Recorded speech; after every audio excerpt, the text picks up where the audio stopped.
Why did the market reverse from this area? So this is now the yellow box we're going to be focusing on. So if we just go to the ATAS platform, right, the ATAS platform, you can trade directly off the ATAS platform. So what we had was this.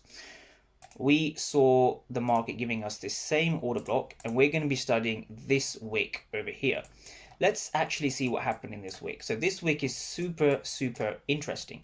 So first of all, even though it's a red candle, you can see the majority of the candle actually had positive delta. So what does positive delta represent? Positive delta means there's more aggressive buyers than sellers, right? But what's interesting is we want to look at the final rejection, which was here and especially down here, right? So this rejection over here was what we're going to be focusing on. So this rejection, we can see a huge red delta, 116 for 13, 85 for 0. This represents an exhaustion of a trend, right? Exhaustion of a bearish trend. So again, if we go to the 5-minute or even the 1-minute, right? Let's go to the 1-minute and see what's going on. When we see an exhaustion of a trend, so when we're seeing the trend kind of end in this region, what we can see is we can see a sequence of lower lows and lower highs, right? So we can see a trend to the downside.